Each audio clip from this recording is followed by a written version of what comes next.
Good afternoon বন্ধুরা, সবাই কেমন আছেন? চলে এসেছি নতুন আরেকটি ব্লগ নিয়ে। কাবেরী ক্যানভাসে আপনাদের সবাইকে স্বাগত। চলুন আজকের ব্লগটা শুরু করা যাক। সিঙ্গাপুরের বার্থডে উপলক্ষে 2 মাস আগে থেকেই সিঙ্গাপুরকে ভারী সুন্দর সাজিয়েছে, আর এরকম অনেক পোস্টার লাগিয়েছে। আমার ছানা দাঁড়িয়ে কিছুটা পোজ দিয়ে নিল।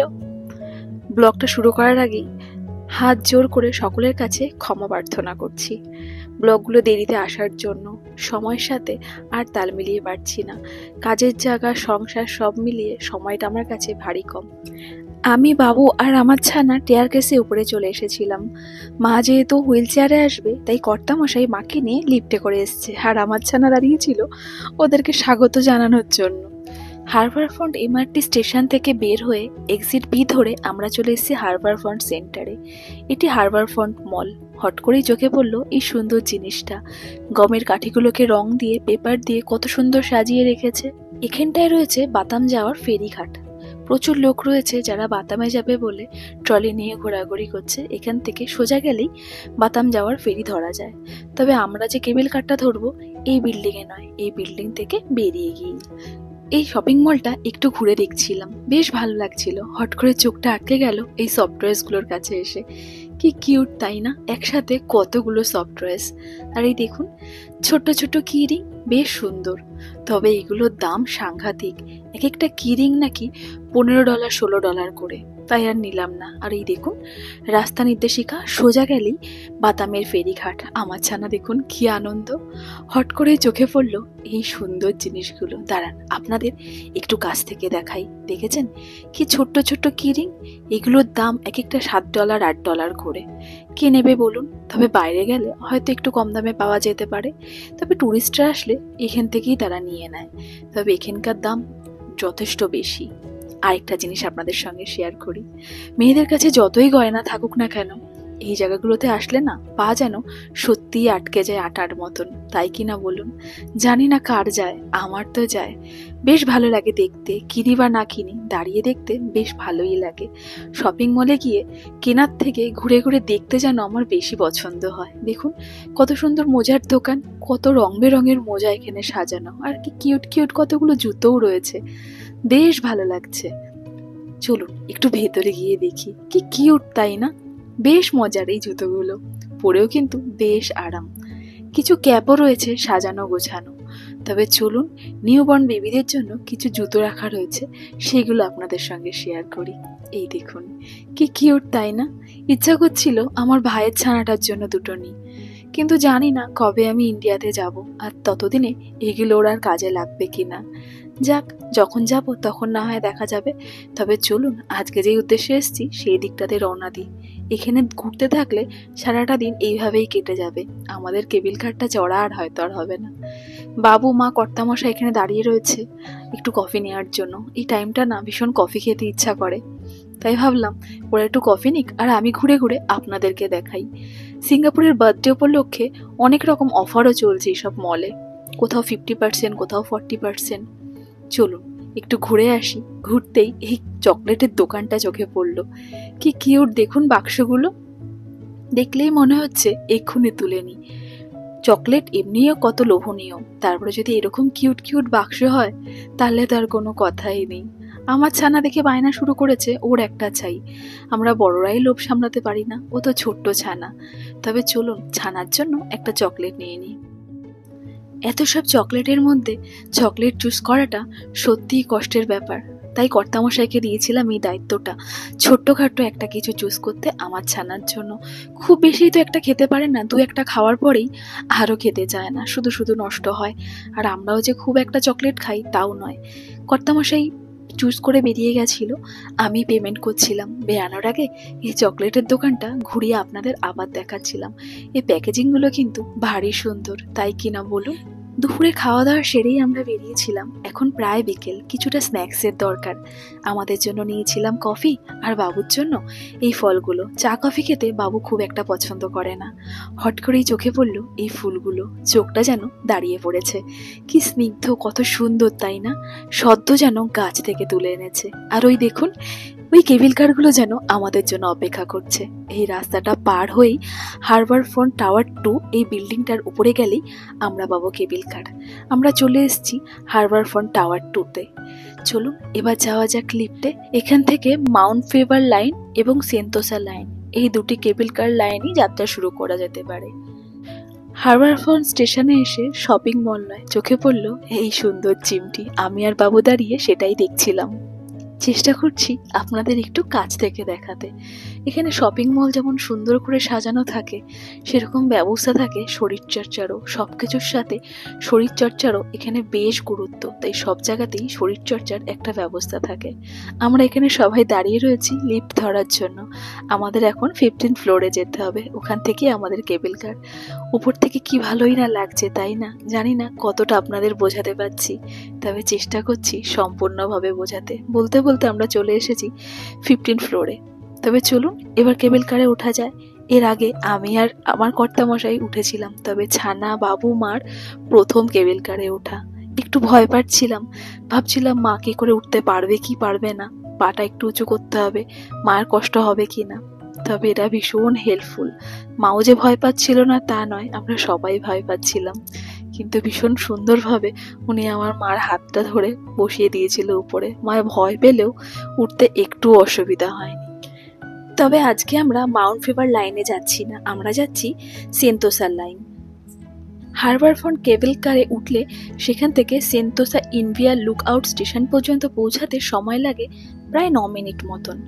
আর সেখান থেকে আপনি উপভোগ করতে পারেন সমুদ্র, দ্বীপ ও শহরের মতন বিভিন্ন সুন্দর দৃশ্য। দেখুন নিচে নীল সাগর, উপরে নীল আকাশ, আর ওই দেখুন ছোট্ট একটা দ্বীপ, আর ওই দূরে বড় বড় অট্টালিকা। কি ভালোই না লাগছে, তাই না? এর আগে আমি এই কেবিল কারে উঠেছিলাম ঠিকই, তবে তখন কিন্তু এক ফোঁটাও আমার ভয় লাগেনি। আজ জানি না কেন যত উপরের দিকে যাচ্ছি ভয় যেন একটু একটু করে গ্রাস করছে। তবে কিসের ভয় সেটা আমার জানা নেই, অজানা একটা ভয়। তবে মা কিন্তু ভীষণভাবে এনজয় করছিল, সঙ্গে আমার ছানাও। তবে বাবুর খবর আমি জানি না, বাবু বড্ড চাপা স্বভাবের মানুষ, মুখ ফুটে কিছুই উনি বলতে চান না। তবে বুঝতে পারছিলাম উনিও হয়তো এনজয় করছিল, ঘুরে ঘুরে বেশ সুন্দর দেখছিল। এই শহরের মনোরম দৃশ্য দেখতে সত্যিই ভালো লাগছে। এই সবুজে ঘেরা শহর, একটা ছোট্ট দ্বীপ, আর এই সুন্দর একটা শহর। ভালো লাগছে কিনা বলুন? পরিষ্কার পরিচ্ছন্ন ঝকঝকে চকচকে একটা শহর। আর এই দেখুন কেবিল কারগুলো একটার থেকে একটা যেন টাচ করে বেরিয়ে যাচ্ছে, তবে এদের দূরত্বটা কিন্তু বেশ অনেকটা। জানি না কতটা আপনাদের বোঝাতে পারছি। আর ওই দেখুন দূরে ওই সাগরে কত অজস্র বোট জাহাজ ভেসে রয়েছে, কি ভালো লাগছে, তাই না? আমরা কিন্তু একদম প্রায় চূড়ায় পৌঁছে গেছি। এই পিলারটার উপরটাই একদম শেষ চূড়া, একদম চূড়াতেই পৌঁছে গেছি। উপর থেকে নিচটা দেখুন কি ভালো লাগছে, তাই না? আর উল্টো দিক থেকে সূর্য মামার সেই তীব্র রোশনি। সত্যি বাইরে হয়তো অনেকটাই তাপ, তবে যেহেতু আমরা কেবিল কারের ভেতরে রয়েছি বেশ হাওয়াও লাগছে, তাই তাপটা অতটা বুঝে উঠতে পারছি না। আর এই সুন্দর দৃশ্য দেখতে দেখতে নিজেদের অনুভূতিটা অন্যভাবেই যেন প্রকাশ হচ্ছে। মা বাবুকে দেখুন কি সুন্দর ঘুরে ঘুরে মজা নিচ্ছে, বেশ ভালো লাগছে। মা বলছে এখানে না আসলে হয়তো দেখতেই পারতাম না। 9 মিনিটের যাত্রা আমাদের প্রায় শেষ। আমরা চলে এসেছি ইনভিয়া লুকআউটের প্রায় কাছে। উপর থেকে দেখুন নিচটাকে কত ভালো লাগছে। এখানে প্রচুর পার্ক রয়েছে, কি ভালো লাগছে না? আর ওই দেখুন নিচে দেখা যাচ্ছে, ওটাই আমাদের ইনভিয়া লুকআউট স্টেশন। বলতে বলতে 9 মিনিটের রাস্তা বড্ড তাড়াতাড়ি শেষ হয়ে গেল। তবে চলুন ওখানটাতেই যাওয়া যাক। আর এই দেখুন উপর থেকে ওয়াটার পার্কটাকেও বেশ সুন্দর লাগছে, তবে এখানে যাওয়ার কোনো ইচ্ছাই না আমার নেই। জলকে ভালোবাসি ঠিকই, তবে এই সমস্ত পার্কে খেলার মতন সাহস বা ইচ্ছা কোনোটাই যেন আমার নেই। তবে চলুন, আনন্দটা বেশ ভালোই হলো। মা আমাকে ঘুরে ঘুরে অনেক কিছুই দেখাচ্ছিল, এটা কি ওটা কি জিজ্ঞেসও করছিল, তার অনেক কিছুই আমার জানা ছিল না। তবে চলুন এবার যাওয়া যাক ইনভিয়া লুকআউট স্টেশনে। ওখানে গিয়ে না হয় আরো কিছু আপনাদের সঙ্গে শেয়ার করব। কেবিল কার থেকে বেরিয়ে আমরা চলে এসেছি ইনভিয়া স্টেশন। ইনভিয়া স্টেশন হলো সেন্তোসার কেন্দ্রস্থলে থাকা একটা স্টেশন। এটি মূলত একটি পর্যটন হাব। এখানে এসে আপনি দেখতে পারেন sky hub Sentosa, wax museum, Sentosa national Discovery, বিভিন্ন রকম জিনিস এখানে দেখতে পারেন। তবে দেখুন, যেহেতু এটা পর্যটক হাব একটি, তাই এখানে ছোট্টখাট্ট একটা শপিং মলও খুলে রেখেছে। তবে এখানকার জিনিস সাংঘাতিক দামি, হাত দিলেই যেন আগুন জ্বলে। দেখুন, তবে কিন্তু ভারী কিউট। কিনবো না ঠিকই, তবে ধরে তো দেখতেই পারি আপনাদের সঙ্গে শেয়ার করার জন্য। বলছি তখন থেকে বাইরে যাব, তবে এক একটা থেকে এক একটা জিনিস চোখ যেন সত্যিই আটকে যাচ্ছে। তাই দাঁড়িয়ে দাঁড়িয়ে চেষ্টা করছি আপনাদের সঙ্গে শেয়ার করতে। তবে চলুন বাইরের দৃশ্যটা আপনাদের সঙ্গে দেখাই। অনেকটা বেলা হয়ে গেছে, এরপর এখানে দাঁড়িয়ে পড়লে অনেক কিছুই আপনাদের সঙ্গে শেয়ার করতে পারবো না। বাইরে বেরাতেই সোজা চোখে পড়লো ওই কাই হিলস স্টেশনটি। এটি ধীরে ধীরে উপরে ওঠে। প্রায় 12 মিনিটের পুরো যাত্রা আপনাকে আকাশে ভাসিয়ে রাখে। আর আকাশে আপনি প্রায় 10 মিনিটের মতন সময় কাটাতে পারবেন, যেখানে দিনের বেলায় চারিপাশ শুধু নীল আকাশ, সবুজ গাছ আর নিচে সাগরের দৃশ্য। আর সন্ধ্যাবেলায় গেলে মিলবে জলজলে আলো আর সূর্যাস্তের রঙিন দৃশ্য। অনেকটা ঠিক কেবল কারের মতন। তবে কেবল কার এক প্রান্ত থেকে অন্য প্রান্তে আপনাকে পৌঁছে দেবে। চারিপাশটা আপনার সেফটির জন্যই কাঁচ দিয়ে ঘেরা। আর কাই হিলস চারিপাশটা খোলা, মাটি থেকে প্রায় 260 ফুট পর্যন্ত উপরে। এটি সিঙ্গাপুরের অন্যতম উঁচু ওপেন এয়ার ঘূর্ণায়ন রাইড। বেশ সুন্দর ব্যাপারটা, তাই না? খোলা আকাশে আপনি ভাসছেন, বেশ সুন্দর। স্কাই হিলসের এই জার্নিটা দেখছিলাম আর নিজেকে ওখানটাতে কল্পনা করছিলাম। সত্যি যেন শূন্যে আমি ভাসছিলাম। হট করেই ময়ূরের ডাক আবিষ্কার করলাম। আমার ছানার কর্তামশাই একটা ময়ূরের পিছু নিয়েছে। বাবু আর কর্তামশাই মাকে কাই হিলস সম্বন্ধে কিছু হয়তো বলতে চাচ্ছিল, আর আমি ছুটেছিলাম আমার ছানার সাথে। না, কাই হিলসে আমাদের ওঠা হয়নি, তবে ইচ্ছা আছে, দেখি কখন সময় হয়। আর এই দেখুন আমার ছানা এখানে দাঁড়িয়ে কি দেখছে। দৌড়ে আসতেই দেখছি রং বেরঙের কত সুন্দর ম্যাকাও। তবে ছবি তোলা বারণ বলে আপনাদের সঙ্গে শেয়ার করতে পারলাম না। বেশ অনেকক্ষণ দাঁড়িয়ে দাঁড়িয়ে এই ম্যাকাও পাখিগুলোকে দেখছিলাম, বেশ ভাল লাগছিল। হট করে চোখে পড়ল এই ফুলটি। এটি অর্কিড ফুলেরই আরেকটি প্রজাতি। আর ওই দেখুন সাদা একটি ময়ূর। এর আগে ছবিতে আমি অনেক দেখেছি সাদা ময়ূর, তবে সামনাসামনি এই প্রথমে হয়তো দেখলাম। তবে চিড়িয়াখানায় দেখেছি কিনা সেটা আমার অতটা মনে পড়ছে না। আর এই দেখুন ওয়্যাক্স হাউস। এই ওয়্যাক্স হাউসে যাওয়ারও খুব ইচ্ছা, তবে এবার না আমরা টিকিটটা পাইনি। বিশেষ কারণবশত টিকিটটা আমাদের মিস হয়ে গেছে। তবে অন্য এক সময় অবশ্যই আসবো। আর এই দেখুন ঘুঘু পাখি দুটো কি সুন্দর ঘুরে ঘুরে বেড়াচ্ছে। শুধু ঘুঘুই ঘুরে বেড়াচ্ছে না, সাথে ময়ূর, ময়ূরী আর তার বাচ্চা। প্রচুর ময়ূর এখানে শালিক পাখির মতন ঘুরে বেড়াচ্ছে। আর আমার ছানাও তাদের সঙ্গে দিব্যি সহকারে খেলছে। They got the food.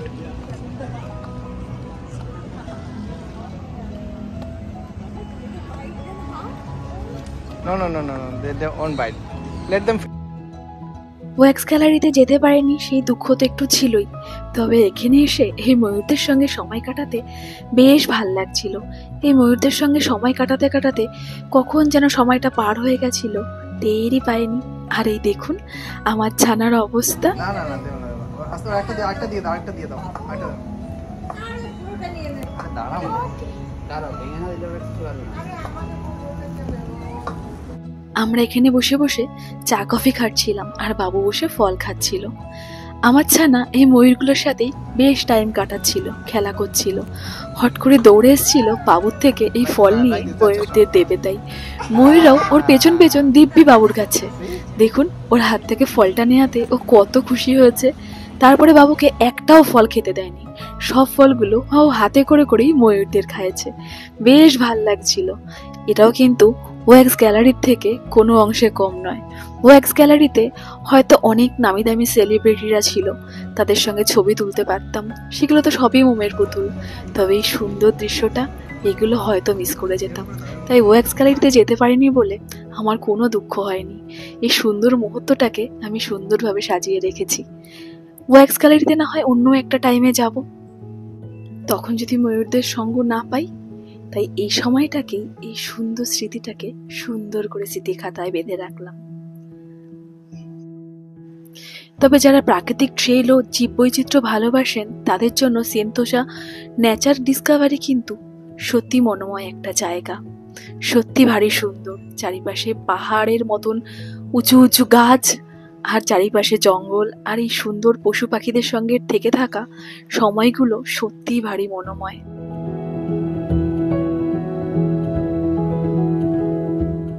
ছোট ছোট দাঁত দিয়ে ছোট্ট ছোট পিস করে ফলগুলো ময়ূরীকে খাওয়াচ্ছিল। ময়ূরগুলো ঠিক সেরকম যত্নের সাথে আলতোভাবে ওর হাত থেকে তুলে নিচ্ছিল। তবে ময়ূরীগুলো বেশ ভয়ে ভয়ে ছিল, কাছেও আসছিল না, আর মাঝে যখন আসছিল খুব উগ্রভাবেই তুলে নিচ্ছিল। কোথাও যেন একটা ভয় ওদের তাড়া করছিল, ঠিক মানুষদেরই যেন মতন। আর ময়ূরগুলো দেখুন কত সুন্দর আলতোভাবে তুলে নিচ্ছে। আর ময়ূরীগুলো ও যতবার খাইয়েছে ময়ূরগুলোকেই খাইয়েছে, ময়ূরীগুলো কিন্তু সেরকম ভাবে খাওয়ায়নি। তাই ইচ্ছা ছিল একটু ময়ূরীগুলোকেও খাওয়াবে। আর ওই দেখুন সাদা ময়ূরটাও চলে এসেছিল। তবে সাদা ময়ূরটার পায়ে না একটা আংটি মতন পরানো ছিল, যখন চলছিল ঠন ঠন করে শব্দ হচ্ছিল। আর ভীষণ ভীত ছিল এই ময়ূরগুলো।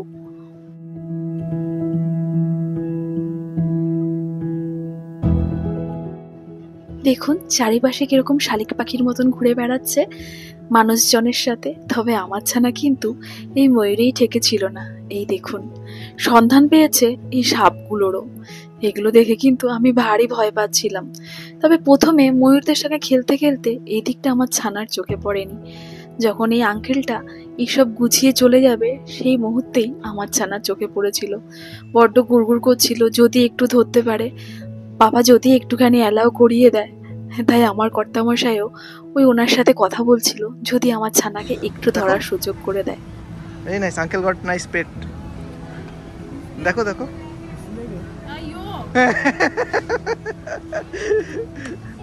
ওই দেখো এখানে ছবি।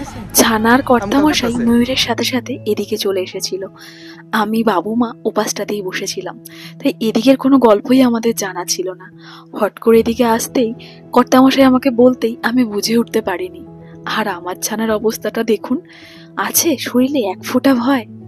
তবে চলুন, অনেকটা টাইম আজ এখানটা ইম্বিয়া স্টেশনে কাটিয়েছি। এবার যাওয়া যাক সেন্তোসা বিচে।